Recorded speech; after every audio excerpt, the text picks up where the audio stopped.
Laughing about oneself is usually considered a sign of good mental health, being able to laugh about yourself. Now, let's analyze this idea, right? If you are laughing about yourself, then who is laughing and who is that self? So I'm going to explain what is really happening here from the perspective of consciousness or non-duality, and how you can use this higher strategy of the ego, which is humor and laughing about itself, in a more efficient way. See, the ability of the ego to laugh about itself is something acquired. So you can be completely in ego consciousness, completely convinced that you are the conceptual self, and still you may have evolved your ego to a point where it can do this trick. It can laugh about itself, and that's why it is considered a sign of good mental health, and it is a valuable skill, psychological skill, but still is an acquired characteristic of the ego, and is humor is one of the highest defense mechanisms that are known in psychology, perhaps the highest. However, you can transform this practice into something even higher by observing what is going on in the mind-body organism, the psychophysical organism.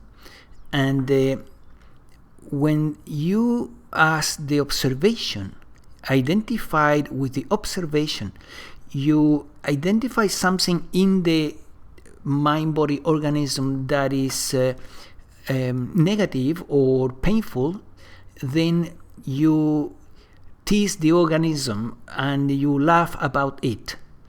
So now the laughing is coming from your true nature.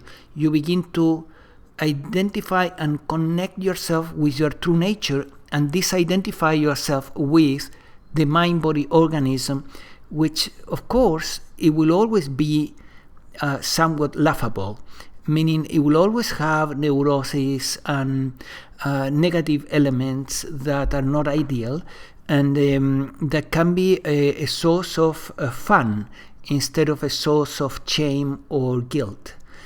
Especially when you are detached from the mind-body organism, it's very easy to do this, and you can tease the organism and laugh about it in a compassionate way. You don't have to be cruel, have black humor with your own mind-body organism. I'm not talking about that, but you can really have a good laugh about the quirks and the neuroses of the mind-body organism that you used to call you before awakening. And now, if you have awakened, hopefully you have clarity that the mind-body organism is not you, that you are only the observation or the perceiving that is happening through it, right? That's awakening. So awakening, again, is extremely valuable to develop this characteristic of being able to laugh about, now not yourself, but about the mind-body organism. And this humor that creates detachment is of immense value, because you create detachment and you tease the organism into accepting what is and not resisting. So it becomes practically the only spiritual practice that you need after awakening. It's just, separating yourself from the mind-body organism with great humor, and at the same time teaching the mind-body organism to embrace what is and accept what is. So again, awakening triggers this practice, which is liberating, and is a great help in the process of embodying the awakening. So I highly recommend to wake up, of course, and you will find a link below this YouTube that leads to the Awakening Protocol. Awakening is not difficult. It's relatively easy to reach that step towards liberation. It's just a step, but it's a very valuable one. So check that link below the YouTube. Bye.